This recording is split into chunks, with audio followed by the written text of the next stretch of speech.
Hachimura on the right side on the handoff to LeBron James. LeBron, right wing, calls for the screen. Hachimura sets it. LeBron launches the three and strokes it. He's tied the game, a right wing three. 27 for LeBron James. LeBron works to the right side off the Russell screen. It's James against Prince, right side of the floor, drives baseline, hangs, kick out Schroeder, corner three on the way. It's good with 1.4 seconds left. Dennis Schroeder, right in front of the Wolves bench. Anderson looks for the open man. It's a three off. It was a foul on Anthony Davis. Anthony contesting. Free throw, good! Mike Conley steps up, knockdowns all three free throws, ties the game, and we're headed to overtime. I told the team, my fault. Whatever happened. Go finish this last 5 minutes and get a win, and that's kind of what we did. LeBron with it up top, 7 to shoot, lowers the shoulder, drives in, out to Hachimura, right side three is good. 101-98, Lakers lead by 3. Good feed, Taylor. Put it through. How big has Schroeder been in the second half? The Los Angeles Lakers will play the 2-seed Memphis Grizzlies in a first-round series starting in Tennessee on Sunday. The Lakers were down double digits in the second half against the Wolves. They ended up sending the play-in game into overtime, outscoring Minnesota in each of the final 2 quarters. And also in overtime, Wolves scored just 4 points in the extra session. For their efforts, the Lakers will get the Memphis Grizzlies, the 2nd seed out west. Here's LeBron on facing Memphis. Obviously, the head of the snake is John Morant. But another all-star in Jaren Jackson, who was up there, won the Defensive Player of the Year. Tyus Jones, the point guard off the bench, has led the league in the assist-turnover ratio like the last 6 years.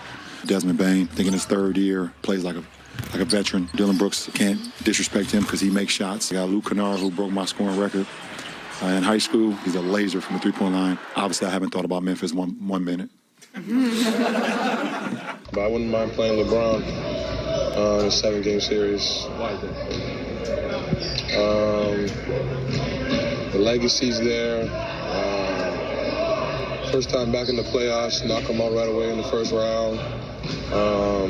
Then it'll test us good, They got good pieces, good players, and that'll be a good first-round matchup for us. LeBron James, the walking analyst. One thing No. He's the walking CPU. Computer, The walking computer. We were just sitting there listening to that, and I can remember some plays in high school at Georgia Tech and us going to the final. For him to break down the whole team, each player, and then Luke Kennard broke his high school record, I don't think fans understand and appreciate who LeBron is and how much he loves the game, what he appreciates about the game, where he could be doing anything else, right? What basketball has done for him. But he broke down that team so perfectly. We as fans, I'm like, I don't need to do more research.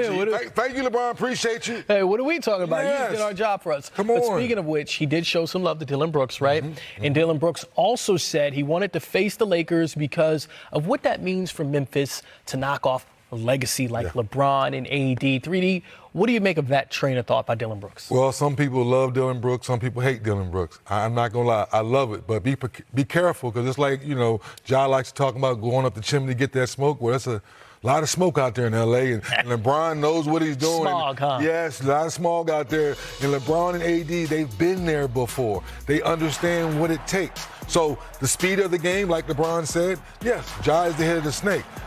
Minnesota showed us the other night, you can get that lead, but can you sustain that lead? The game will slow down 3rd quarter, 4th quarter, like the Lakers showed us. And that's where their defense kicked in, like they've shown us since the trade deadline, being one of the top defenses. So when that slows down, can you still be in attack mode? Can you still be aggressive and get some good shots in the half-court offense? I leaned in because I heard you say defense, right? And I think Triple J, Jaren Jackson Jr., get that shot out of there. Out of here, that's right. The king of that. And then Anthony Davis, right, on the other end. I look at that and I'm like, if that's a matchup. We saw Karl Anthony Towns and Anthony Davis. Now we get possible 7 games of Jaren Jackson Jr. and AD. Who has the advantage up front in this matchup? Right now, today, you give it to AD because of the experience. But Triple J, here's your chance to show the naysayers, or should we say the casual fans, who you really are. Show us that when you got your career high in blocks, I think this year was, 8 blocks, that wasn't a fluke. So throughout the game, I look for both coaches to kind of hide them. But in that fourth quarter, they have to guard each other because they're going to try to put their will on this game. If Triple J does that, now he's kind of showing everybody he's for real. I'm sorry, I heard you say guard somebody, and then I think, oh, Ja Morant. Who's stopping that? Blinding speed, that seems to be Memphis's biggest advantage. Yeah, that's going to be help. Nobody's stopping Ja by itself. So I look for Coach Ham to figure out different ways to build a wall to try to make Ja a jump shooter. He's shown us all season long, once he gets past that first line of defense, he's either banging on you becoming a highlight reel, or he's going to share it to those shooters like Bane, guys like that who've been shooting the ball pretty well when he's healthy. So I look for Coach Ham to figure out a way to build that wall to slow down Ja. When I think of Miami, I think of nice weather, right? Mm-hmm. Warmth and hey. Ice Tray bought the freeze down there to South Beach, didn't he? Yes, he did. On Tuesday. The Hawks' stifling defense led to the play-in win over Miami. And next up, the reigning Eastern Conference champion Boston Celtics. Earlier today, we caught up with core member of that Hawks rotation, one Saddiq Bey.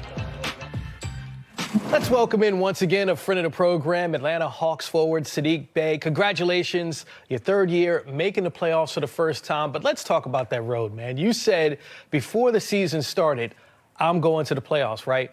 But you were with the Pistons. So did you imagine this would be the road to get there, getting traded at the trade deadline and being a member of the Atlanta Hawks? I wouldn't have guessed that at all from the beginning of the season. But, I did. I prayed on it, and I said, that's what I want to do as a goal. I want to make the playoffs this year, and I'm just blessed to have this opportunity and being in Atlanta, man. I think it's a fit for me, great opportunity. So I'm just excited. Whenever I watch you out there, I think, oh, that guy's ready to shoot it, right? And I looked into your percentages. So you're up 7% from the field, 5% from three-point range, but you're getting less shots in Atlanta than you did in Detroit. Can you describe the differences in the situations and how you're averaging a higher percentage on less opportunities? Yeah, I think it's just trying to continue to work. I feel like you can get better throughout the season. I'm just continuing to work on my game, but also just kind of knowing, the system here, what do we want to look for, and just how to play, playing basketball. And so for me, it was just trying to take advantage of the opportunities that I do get, try to make sure, I take advantage of them and trying to knock them down. So it's a credit to the staff, the organization, and my teammates just put me in the right position. You say the opportunities you get facing the reigning Eastern Conference champions, the Boston Celtics, in your first playoff series. For you, what are you focused on? What's your assignment? And how great of a moment is it for you in this your third year? It's a great moment. You dream. I dream as a kid for moments like this to be able to play in the postseason. And I'm just extremely blessed to be able to. And for me, it's just focus on competing, playing hard, playing with my teammates, playing for my teammates, and just trying to get the win. I'm a competitor. I want to be a winner. So for me, it's just just doing whatever it takes to get the win. Whatever the team needs. Well, the Boston Celtics' strength is right where you're playing, my friend. Jason Tatum, Jaylen Brown, those two guys in particular. When you think of defending them, what's the first order of business for each guy? Just try to use physicality. They're very skillful. They make plays. They've been doing it for a long time. Very experienced.